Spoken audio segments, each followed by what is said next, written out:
Bonjour et bienvenue dans ce nouvel épisode des Blabla de Sandra. Aujourd'hui, on va se poser une question un peu provocatrice. Est-ce que l'on écrit mieux sous substance? Café, thé, alcool, voire drogue. Beaucoup d'écrivains ont flirté avec ces boosters ou ces démons. Le café et le thé. Commençons par les plus doux. Le café et le thé sont presque des rituels d'écriture. Beaucoup d'auteurs reconnaissent que la caféine aide à rester éveillé, concentré, à tenir plus longtemps devant la page blanche. Mais attention, ce n'est pas la caféine qui écrit. À la rigueur, elle entretient le feu, mais elle ne l'allume pas. L'alcool, l'exemple de Charles Bukowski. Charles Bukowski, le poète et romancier américain, est célèbre pour avoir écrit dans un état quasi permanent d'ivresse. Son style cru, brut, désabusé s'accordait bien avec l'alcool qui coulait dans ses veines. Mais attention, Bukowski n'était pas bon grâce à l'alcool, il écrivait malgré l'alcool. Ses excès lui ont donné une image d'auteur maudit, mais aussi une santé ruinée. Les drogues et les écrivains. Certains ont tenté d'écrire sous LSD, cocaïne ou autres substances, croyant que l'inspiration allait exploser. Parfois, oui, ça donne des visions, une intensité, mais le risque, c'est que le texte paraisse génial à l'auteur et illisible pour le lecteur. La drogue ne remplace pas le travail littéraire. L'exemple de Stephen King. Stephen King, immense auteur d'horreur, a reconnu qu'il a écrit une partie de ses romans sous l'effet de l'alcool et de la drogue. Il admet même qu'il ne se souvient pas d'avoir écrit Cujo. Pourtant, ce livre est devenu un best-seller.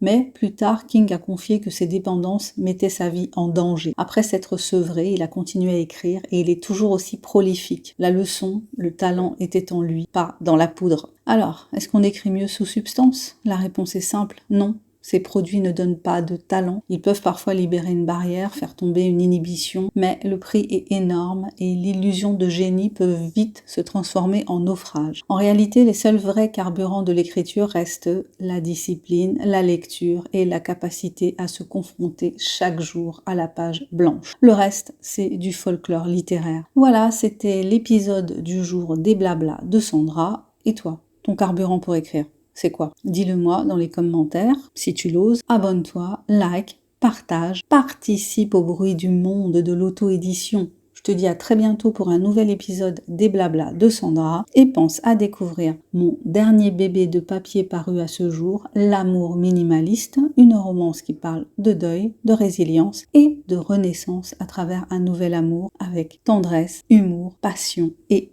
sensualité. Bye bye!